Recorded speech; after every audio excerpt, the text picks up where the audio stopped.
Hey, welcome back. In this video, we're going to talk about the two main types of data that we'll collect in our statistical work. The two main types of data that we will collect in our statistical work are qualitative data or quantitative data.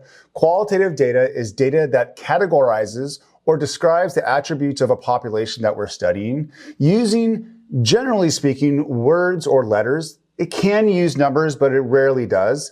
These are data such as the collection of hair types, gender, race, blood types, generally data that doesn't lend itself to finding averages or other mathematical analysis. So qualitative data is data that generally uses words to describe individuals within a population. Quantitative data provides numerical measures of individuals. They are results of counting or measuring. Generally speaking, then, quantitative data will be numerical or numbers. Some examples of quantitative data that we will see is the population of a city or a country, distance measurement, or an amount of money.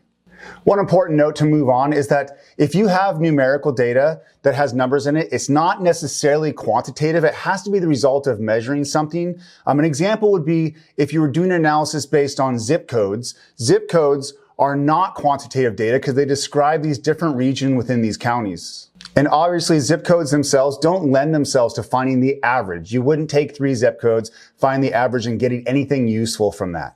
So within this category of quantitative data, these numerical measures that we're using that are a result of counting or measuring, there's 2 different subcategories that are important to distinguish between.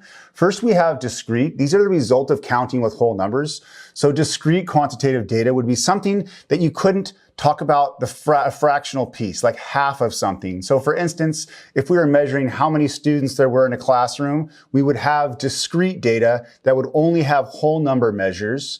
We also have continuous data. These are the result of measuring, which allows parts of a whole. So things like distance between cities, or lengths of time, or the weights of individuals, in any case in which we are going to allow decimal answers or fractional pieces. And now I want to finish this discussion with 3 quick examples to analyze the kind of data that we have. The 3 answers we're going to give are either we have qualitative data that we're collecting, or we have discrete quantitative data, or we have continuous quantitative data.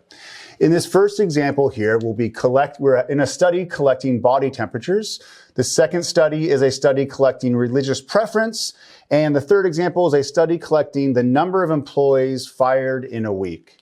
So in our first example here, we're collecting body temperature. So this is numerical data that is measured in some way. So we have qualitative data, but our question is it discrete or continuous? And the question being, if you've taken your temperature lately, do we allow for parts of a whole? Is it just 79 degrees or 80 degrees? That'd be a crazy body temperature, by the way. Let's say something more like 98 degrees or 99 degrees. Or when we use a thermometer, are we measuring decimals or fractional parts?